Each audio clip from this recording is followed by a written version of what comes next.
ikatan kovalen mulai dari ikatan ion dulu ada situ ikatan ion. Oke, tapi sebelum kita ke ikatan kovalen, di sini kakak mau coba tanya dulu tentang kalian tahu hidrogen? Tahu hidrogen, pernah dengar hidrogen? Pernah. Apa ya kira-kira hidrogen itu? Gas-gas yang seperti apa ya hidrogen itu? Yang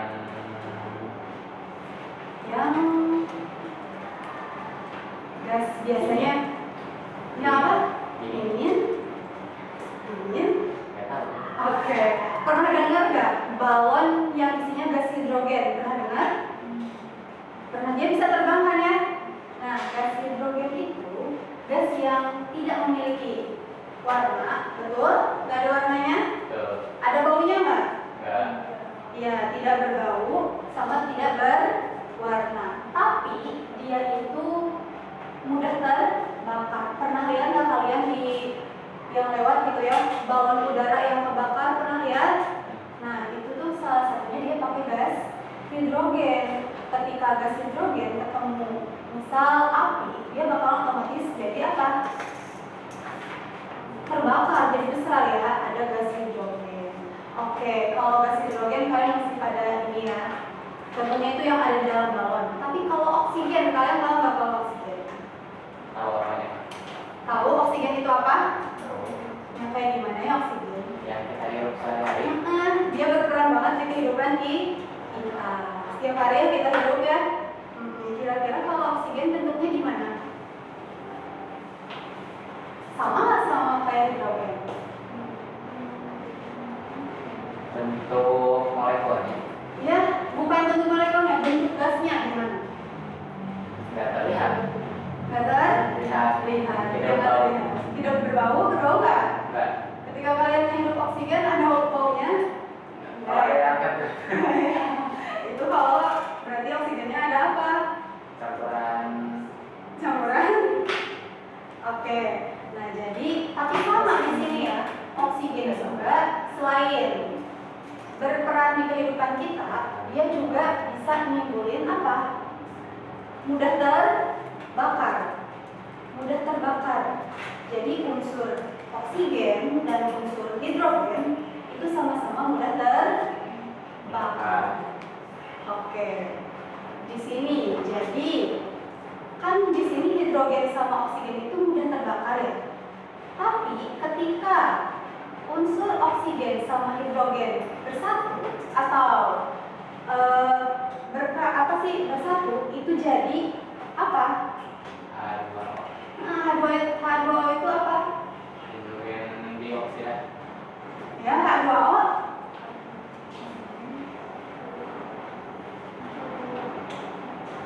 Air bukan? Jadi hidrogen sama oksigen disatukan itu bisa jadi air. Di sini ya, hidrogen itu kan bahan yang mudah terbakar, oksigen juga mudah terbakar. Tapi di sini jadi air. Kira-kira air mudah terbakar nggak? Enggak. Kira-kira kenapa ya?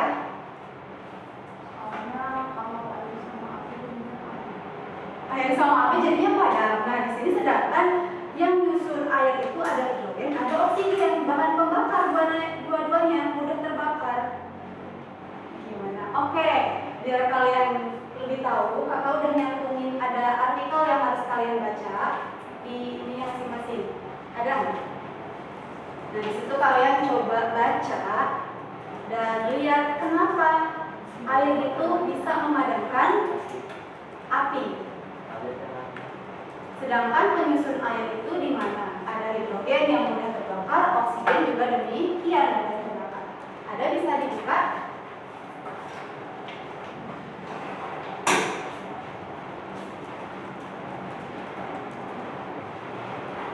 Yang apa lagi Pak? Iya, yang artikel. Ada ya?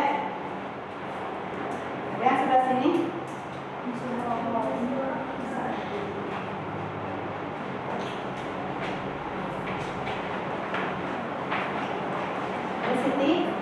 Oke, silakan baca dulu.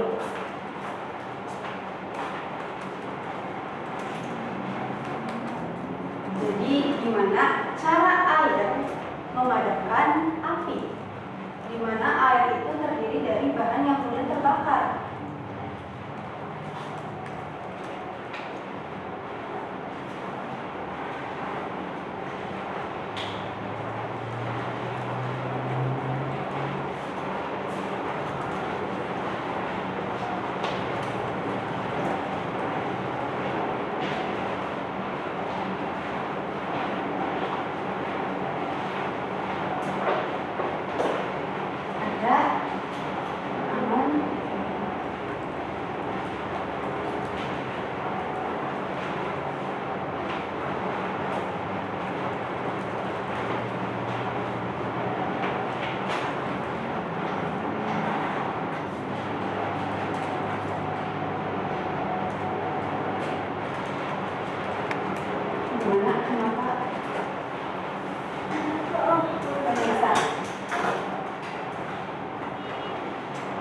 Coba baca dulu artikelnya.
Oke, selesai. Oke, jadi setelah baca artikel, siapa yang berani bersimpulis kenapa si air itu bisa madamin api?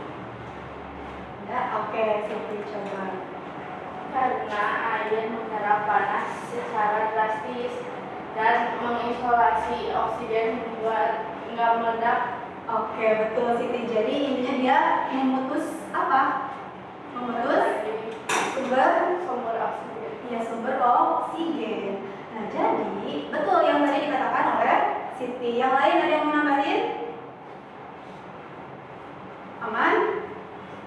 Oke, betul ya. Tadi si air itu memutus oksigen ketika api menyala. Terus kalian harus ingat, tadi itu air itu tersusun dari hidrogen dan oksigen. Tersusun dari antar unsur, jadi senyawa kan ya. Nah, senyawa sama unsur itu udah beda sifat. Jadi kalaupun dia disusun sama bahan pembakar dan dia udah disatuin kan jadi senyawa, jadi dia nggak bakal bisa sifatnya itu nggak bakal sama, yaitu mengatakan atau mudah terbakar, tapi malah dia memutuskan oksigen, jadi dia langsung padam. Tapi ketika api nyala, apakah cuma sama air aja? Bisa pakai apa lagi yang bisa memutuskan oksigen? Tanah, terus pasir ya. Jadi di sana itu kan dia bisa ngehilangin oksigen yang ketika api nyala itu kan ada oksigen. Iya, ledakan oksigen. Sama apa? Panas, akibat panas. Oke, bisa dipahami? Bisa. Jadi intinya, nah si senyawa itu kan terdiri dari apa? Senyawa ya, hidrogen dan oksigen, yaitu unsur betul, unsur terdiri dari unsur disatuin jadi senyawa. Nah, sifatnya jadi berbeda. Iya. Oke, bisa dipahami? Bisa. Oke. Di sini tadi kan kita udah tahu oksigen apa, hidrogen apa, terus gimana nih? Kok bisa api yang besar itu dari hidrogen dan oksigen dipadamkan sama air dari bahan yang tersusun dengan bahan yang mudah terbakar.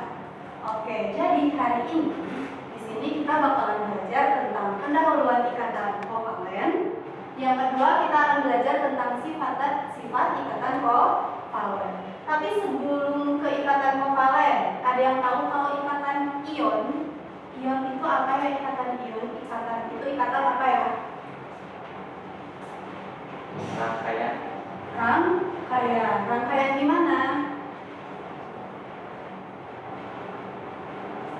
Kira-kira rangkaiannya kayak gimana? Ion.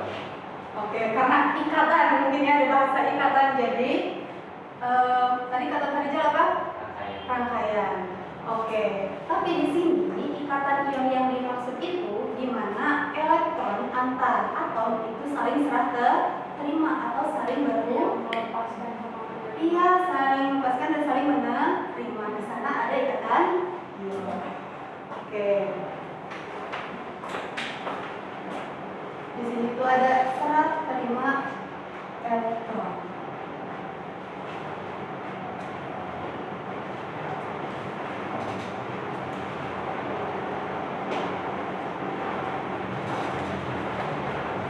Antara siapa dengan siapa di sini serah terimanya? Sama siapa ya? Sama setiap ion atau unsurnya.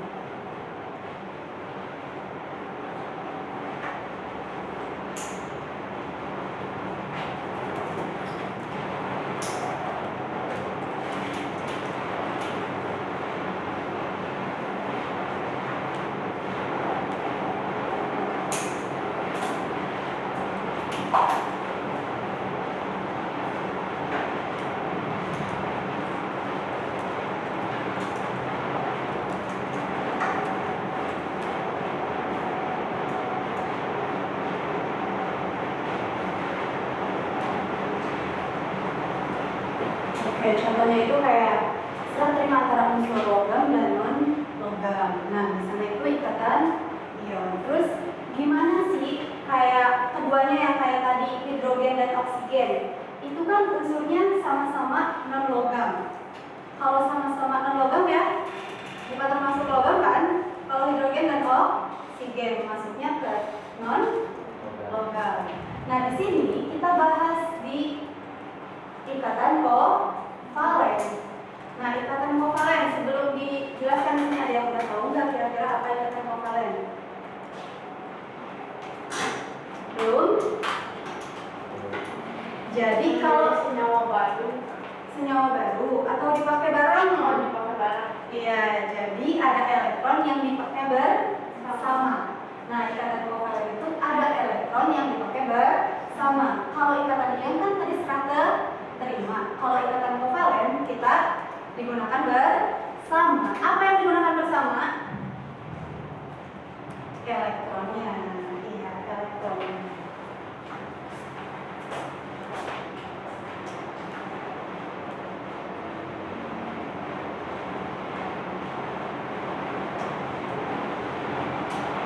Nah, di sini itu ada pemakaian elektron.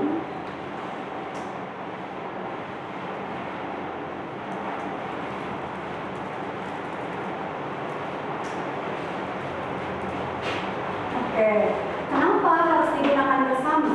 Karena adanya antara logam dan atom-atom unsur non logam. Oke.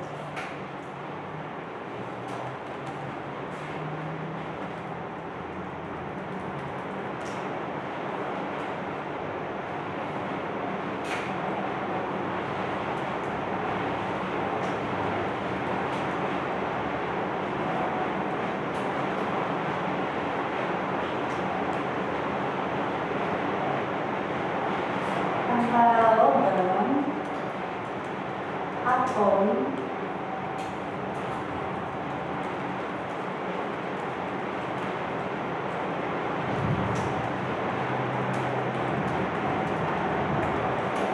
oke, jadi ikatan kovalen itu jadi adanya pemakaian bersama elektron itu.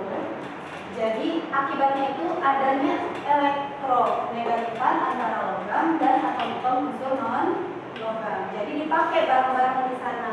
Nah, di sini contohnya ya, contohnya itu ada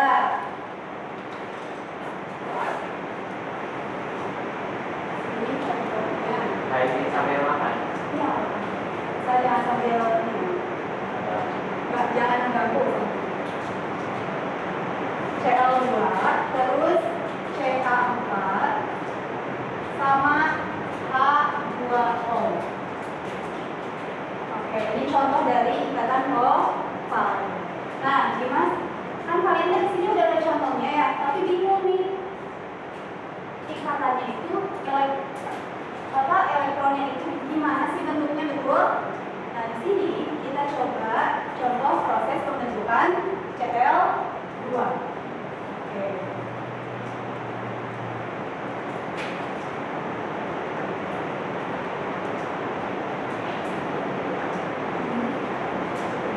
Hujan besar temennya yang masih di jalan. Nah, Jomo katanya telat ke soalnya es.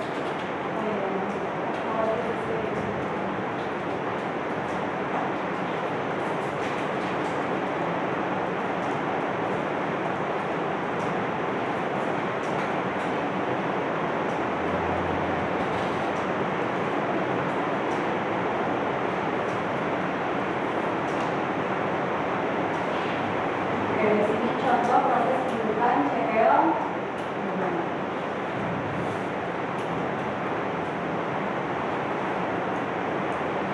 Cara buat apa Kak? Oh, Boleh nggak? iya. Oke, di sini keelektronegatifan Cl itu kan 3,16 keelektronegatifan.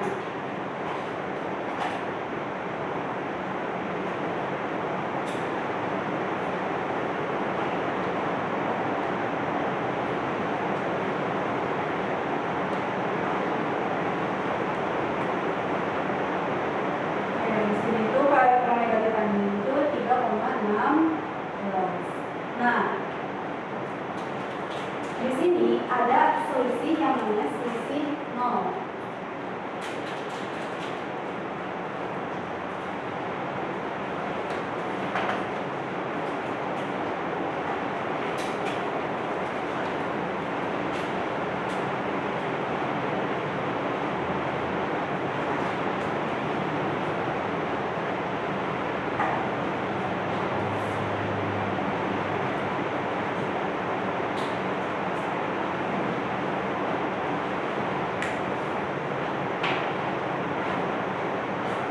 Oke, jadi di sini maksudnya apa? Jadi pemakaian elektron itu bersama selisihnya 0. Jadi masing-masing ada satu elektron yang digunakan secara bersama. Nah, di sini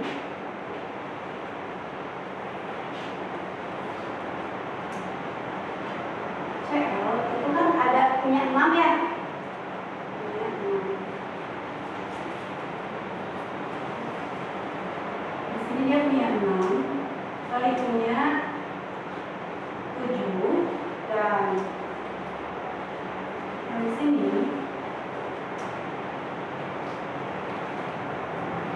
dia juga punya 7. Oke, dia sempurna. Itu kan ada elektron yang saling melengkapi. Gimana kira-kira yang saling melengkapi atau dipakai bersama nih? Yang mana ya? Di sebelah mana yang dipakai bersama? Yang Ya, di sini ya. Di sini ada yang punya Cl ini, di sini ada elektron. Nah, jadi di sini disebut apa? Ikatan kovalen. Jadi pemakaian elektron secara bersama.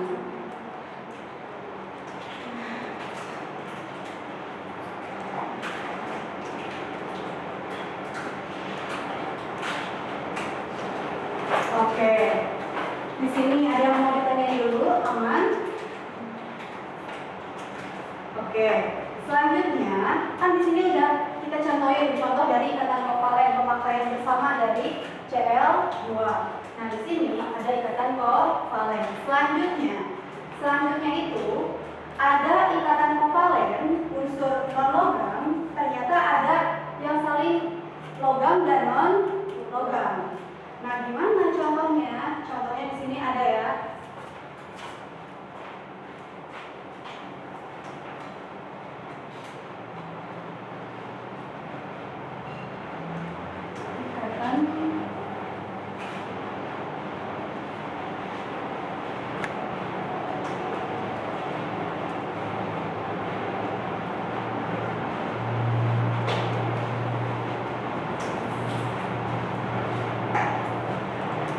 Oke, sebelum dikasih contoh sama kakak, coba cari dulu contoh dari ikatan kovalen logam dan non logam. Menurut kalian, cari dulu coba.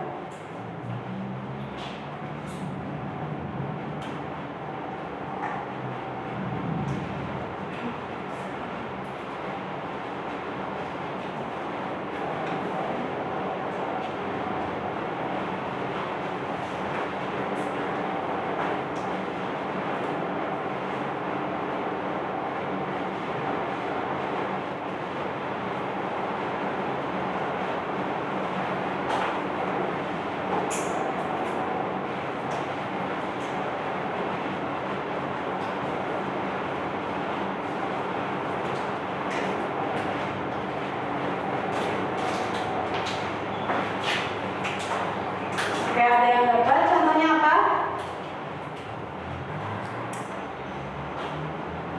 Ada? Apa?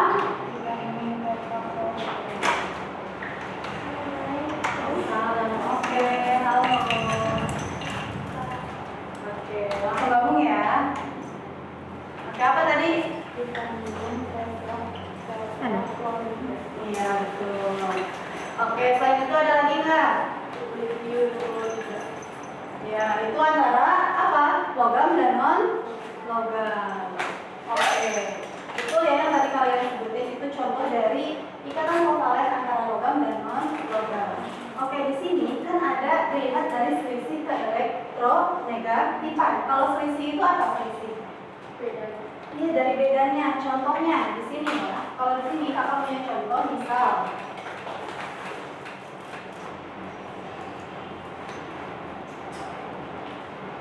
Cl. Nah, di mana B itu berapa? Ada yang tahu? Berapa keelektronegatifannya? Oke, di sini 1,57 dan Cl.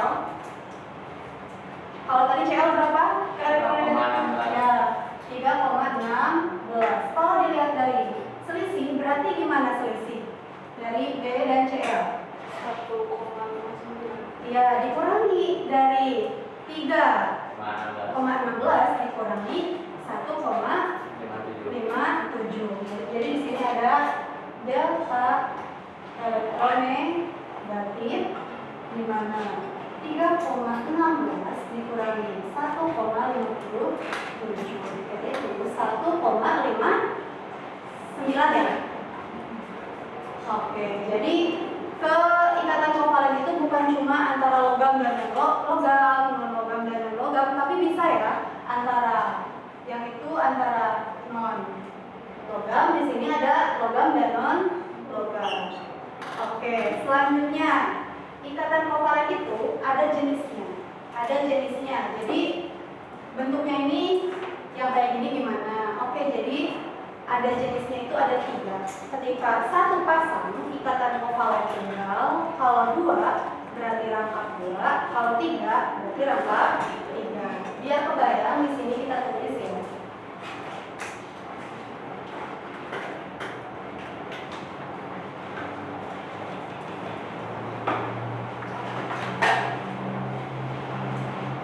Jenis ikatan kovalen.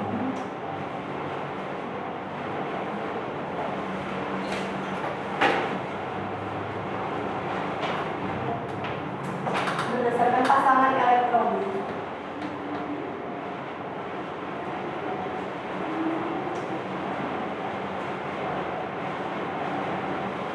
Oke, tadi ada berapa jenis? 3. Ya, ada 3.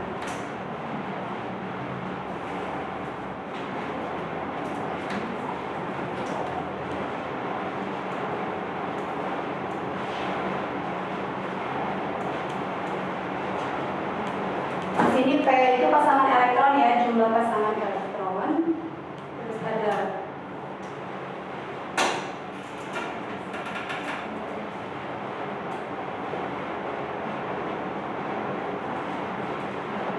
jenis ikatan kovalen. Terus di sini jelas contohnya.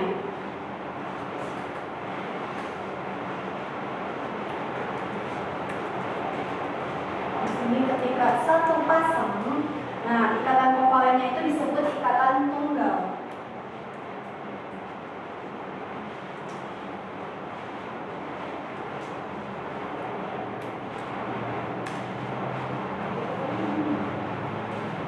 Contohnya, misal di sini ada dari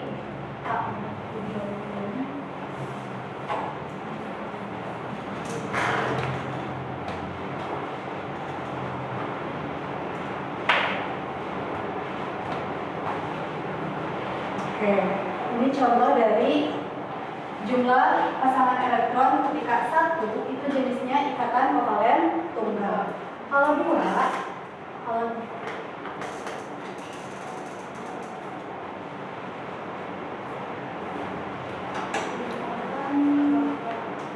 kovalen apa? Rangkaian.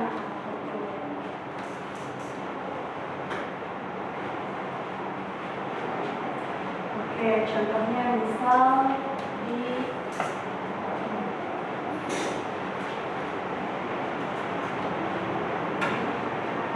itu kan punya 6.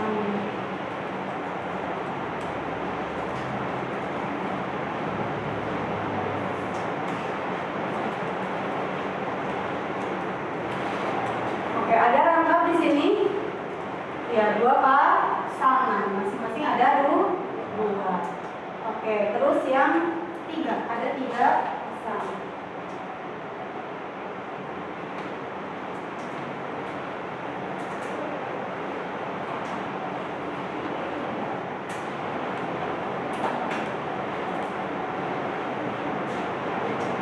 Ada rangkap 2, ini rangkap. Oke, kebayang kalau rangkap 3, kira-kira gimana ya kalau rangkap 3? 3 gitu. Oke. Buat contoh di sini.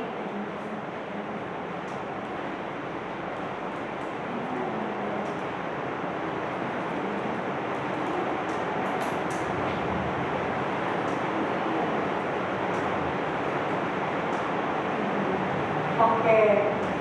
Ada 3 pasang. Jadi jenisnya itu ada 3 pasang sesuai berdasarkan pasangan elektron. Yang pertama, kalau tunggal, kalau itu Cl berarti tunggal atau rangkap 2, 3? Tunggal, karena masing-masing itu ada 1. Nah, di sini ada. Kalau rangkap 2 jelas ya, di sini pun ada rangkap. Ya, di sini ada rangkap 3. Oke, itu berdasarkan apa? Jenis ikatan kovalen berdasarkan pasangan elektron. Oke. Jadi gimana nih kalau ada ikatan kovalen? Jadi salah satu atomnya itu tidak selalu berpasangan. Jadi di ikatan kovalen itu ada salah satu atomnya itu tidak selalu berpasangan. Oke, di sini kita sebut ada yang namanya apa? Ikatan kovalen koordinasi. Ada yang pernah dengar?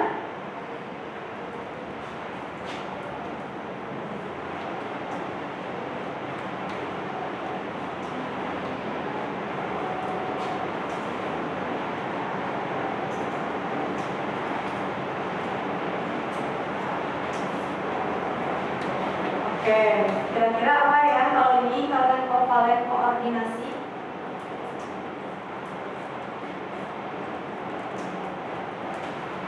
Oke, jadi kan tadi itu di ikatan kovalen kita tahu ini saling berpasangan terus ya, semuanya saling berpasangan atau saling bersama gitu ya. Jadi dipakai bersama. Di sini ada ikatan kovalen, salah satu atomnya itu tidak berpasangan. Nah, di sini ada ikatan kovalen koordinasi. Jadi ikatan kovalen koordinasi itu terbentuk karena pasangan elektron itu berasal dari salah satu atom, ya dari atom yang tidak menyumbang elektron. Jadi dia nggak menyumbang elektron.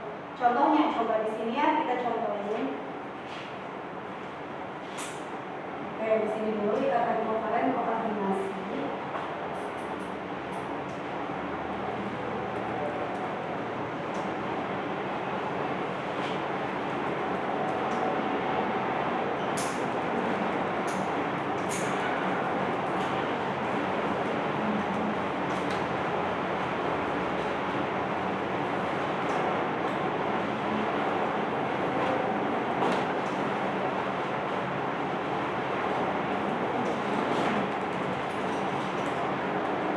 berasal dari salah satu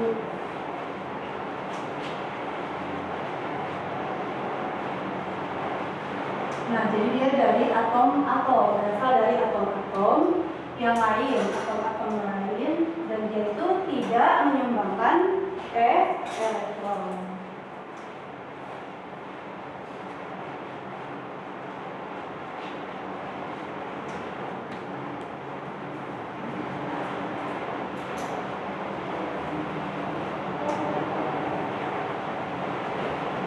Contohnya ada SO3.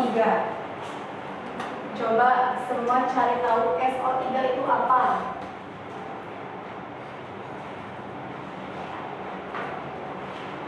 Oke, SO3 coba cari. Belerang trioksida. Apa? Belerang trioksida. Iya, belerang sulfur ya, sulfur trioksida. Oke. Jadi di sini contohnya ada SO3. Jadi pasangan elektronnya itu hanya dari S-nya. S apa kalau S? Sulfur. Nah di sini pasangannya itu cuma dari S-nya aja.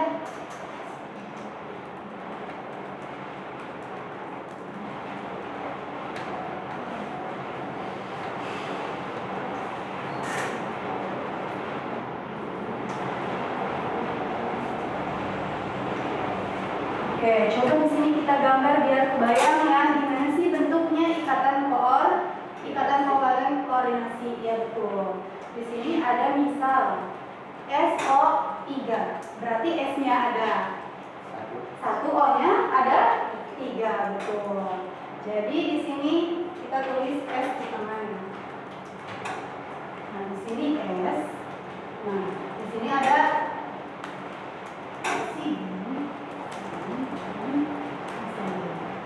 kalau oksigen itu memiliki elektronnya berapa tadi? Berapa? Ini berapa? Dia punya berapa? 6. 2,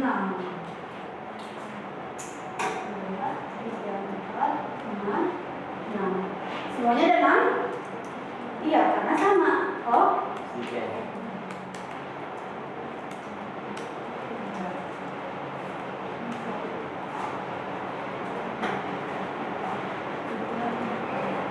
Yang bawah berapa ya kira-kira? Sama, 6.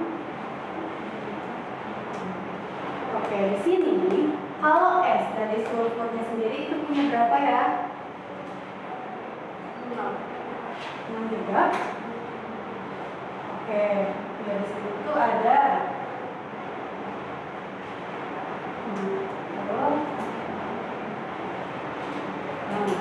di sini itu ada ikatan kovalen koordinasi. Di mana ikatan kovalen koordinasi? Ini ada di sini.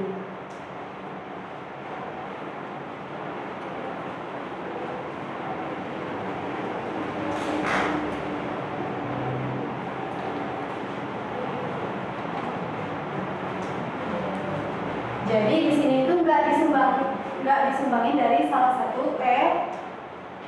satu atom. Jadi yang menyumbangkannya itu dari atom-atom lainnya. Oke, jadi di sini kan masing-masing kalau O itu jelas punya masing-masing. Nah, kalau S itu gimana? Dari mana? Dari sini. Dia itu kan ini ya. Nah, jadi di sini dari sini. Oke. Bisa.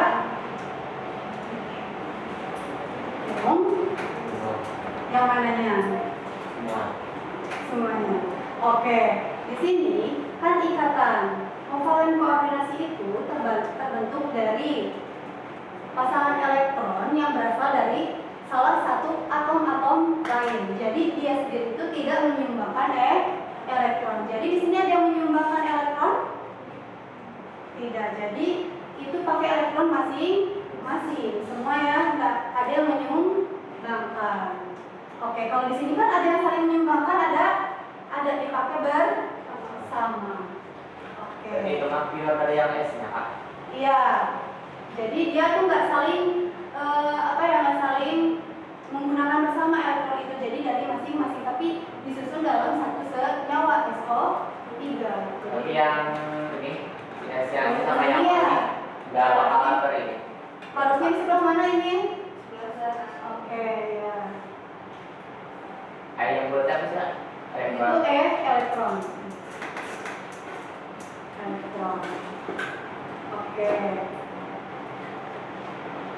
Bisa lanjut? Cara menentukan elektron tiap unsur ini gimana? Coba. Itu udah ketentuan ya. Kalau elektron itu ada di mana? Setiap unsurnya itu udah punya elektron, punya ketentuan masing-masing. Kalau oksigen berapa, hidrogen berapa, jadi itu punya masing-masing. Kalian bisa cari tahu ya gimana menentukan elektron. Oke, itu sudah ketentuan. Ada ketentuan, jadi nggak bakalan beda-beda. Jadi dimanapun kamu bakal ketemu pasti berapa? Nah, Gitu ya. Oke, selanjutnya kita ada karakteristik ikatan kovalen. Kalau karakteristik itu apa ya?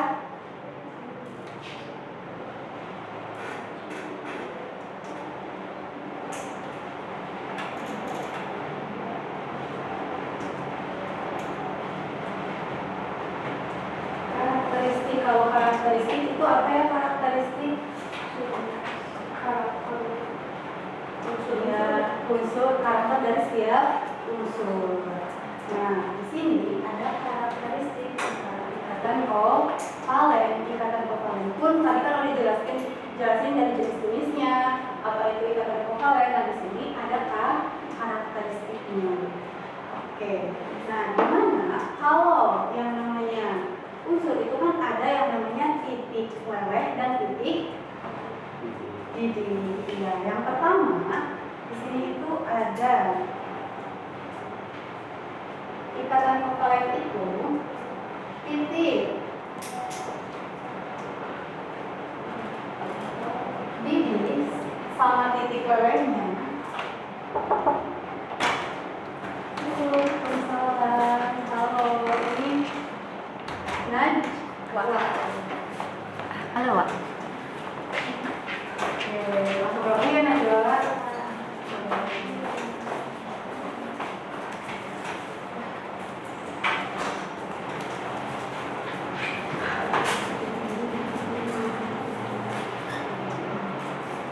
Oke, di sini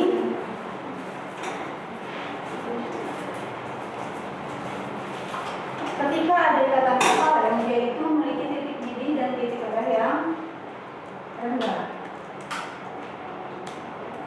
Oke, jadi ketika memiliki titik didih dan titik leleh yang rendah, si ikatan itu bakalan berpisah-pisah, antar molekulnya itu bakalan berpisah.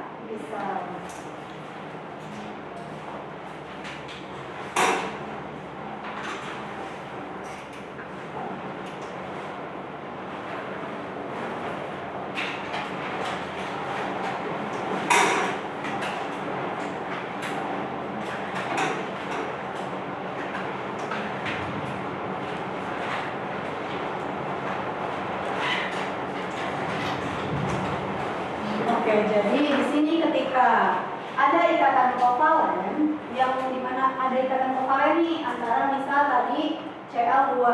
Nah, ketika titik didih dan titik lelehnya itu rendah, maka dia itu molekulnya itu bakalan berpisah atau berjauhan ya. Di sini antara molekul itu bakalan berpisah. Nah, di karakteristik yang kedua itu ada. Jadi nggak ada yang namanya hantaran listrik.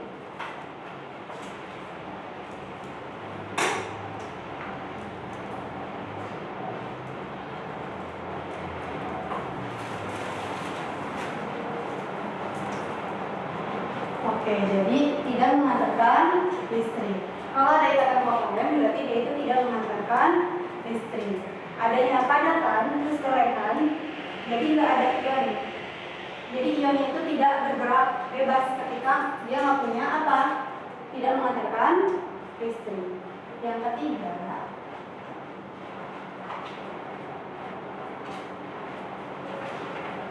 kalau senyawa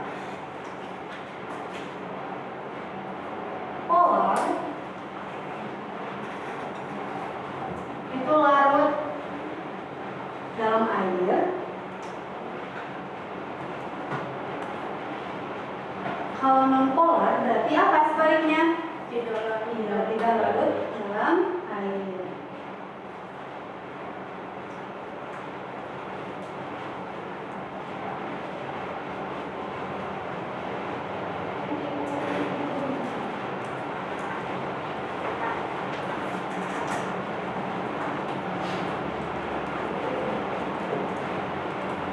Oke, sebelum dilanjut, Kakak mau tanya dulu. Di sini ada senyawa polar dan senyawa non polar. Ada yang tahu senyawa polar itu apa atau non polar itu apa? Ya, contohnya boleh. Coba cari tahu dulu. Senyawa polar dan non polar.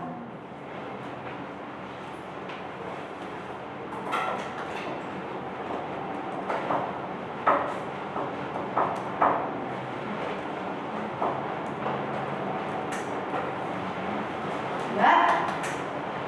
Gimana? Kalau senyawa polar? Apa?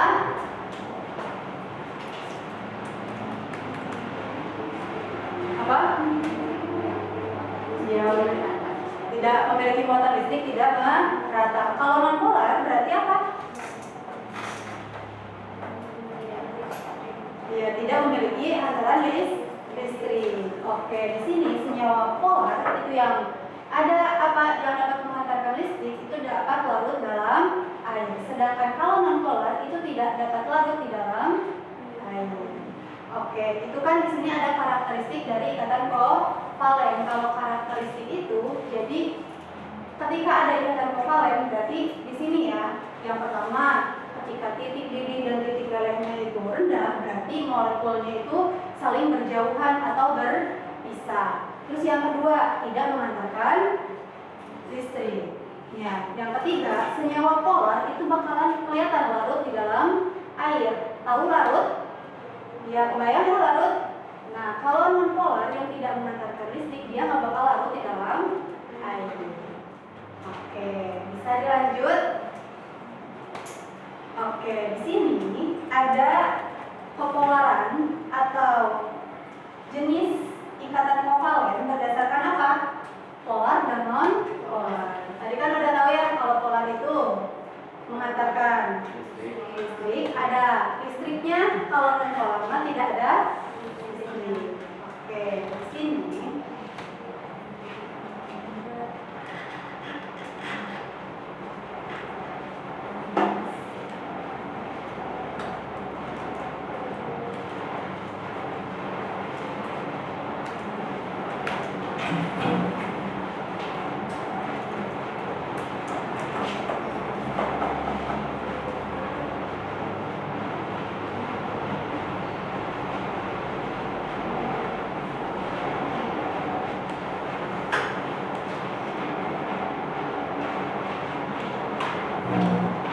berdasarkan senyawa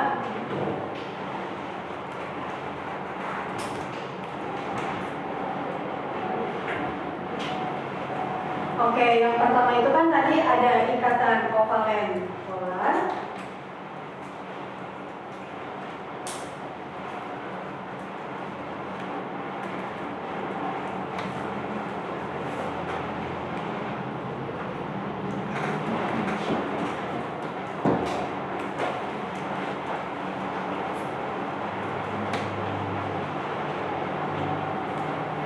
Kalau ketika di ikatan kovalen polar itu, di mana tadi polar apa masih ingat? Mengantarkan listrik. Ya, yang ada listrik di dalamnya, tapi tidak merata.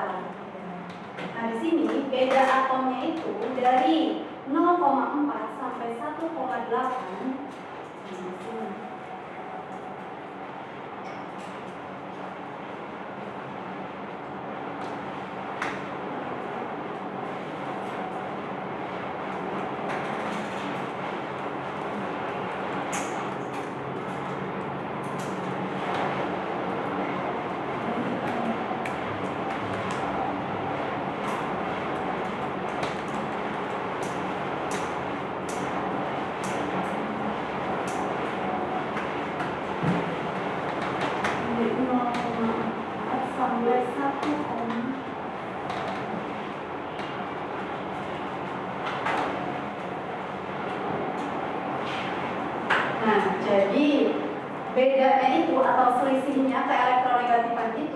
dari rentangnya, ini dari rentang ya, 0,4 sampai 1,8. Maksudnya gimana? Coba kita ke contoh di sini. Contoh di sini ada contoh dari HCl.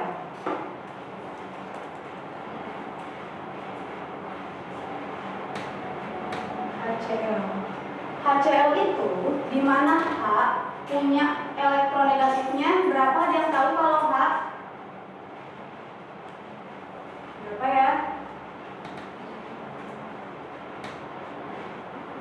Elektronegatifnya berapa ya? H itu 2,2.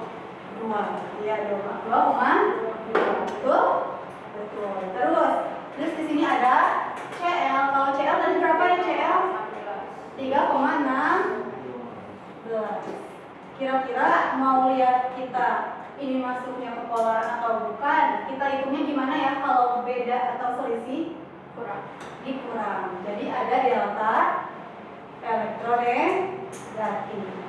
Di mana 3,16 dikurangi berapa?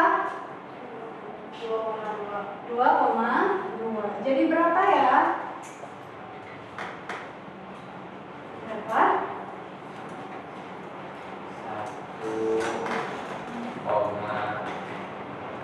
1,84.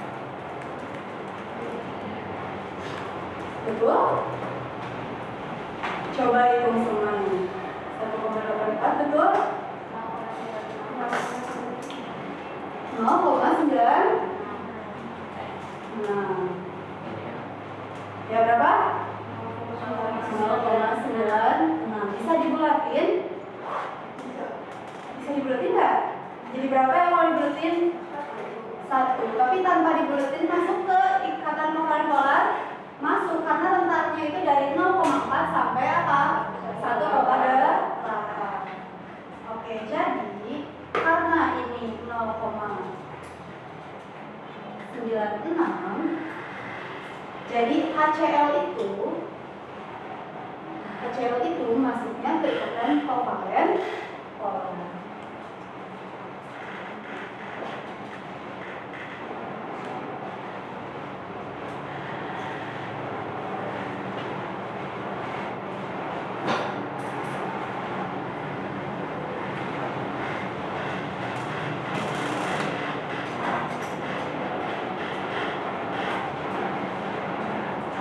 Yang kedua, ketika ada kovalent polar berarti ada apa? Iya, ikatan kovalent non-polar.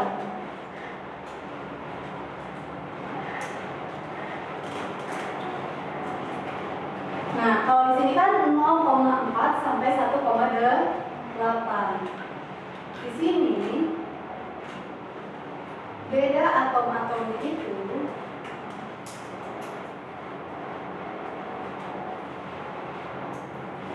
perbedaannya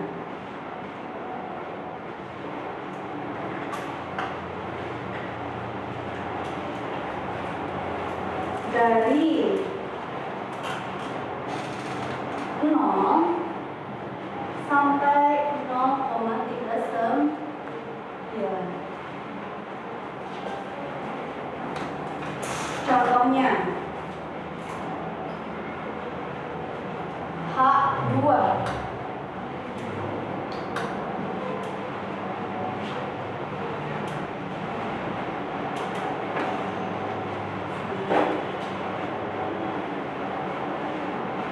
Oke, H2 berarti ada berapa H-nya?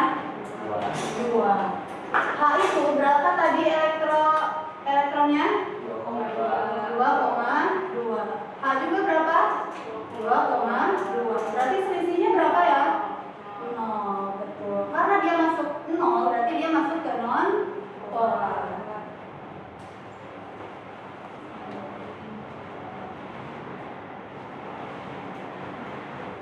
Oke, karena dia 0, jadi H2 itu ikatan kovalent non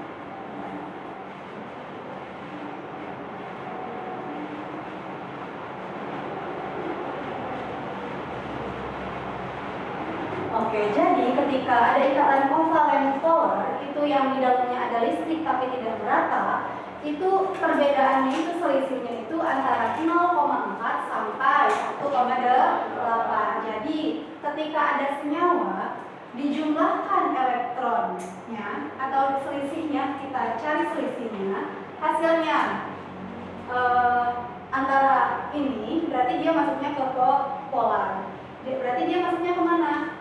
Larut ketika di dalam air. Nah, ketika di sini ikatan kovalen non-polar di mana rentangnya itu dari 0 sampai 0,39. Nah, biasanya yang kayak gini ya, kalau H2 atau O2 berarti kan itu dikurangi dengan dia sendiri kan ya, dengan jenis yang sama. Jadi hasilnya itu 0. Oke. Tidak mau sampai 0,39. Iya, 0,39. Nggak kelihatan kan di dalam? Ya. Ya, jadi 0. Oh, kita garis bawahi. Sampai.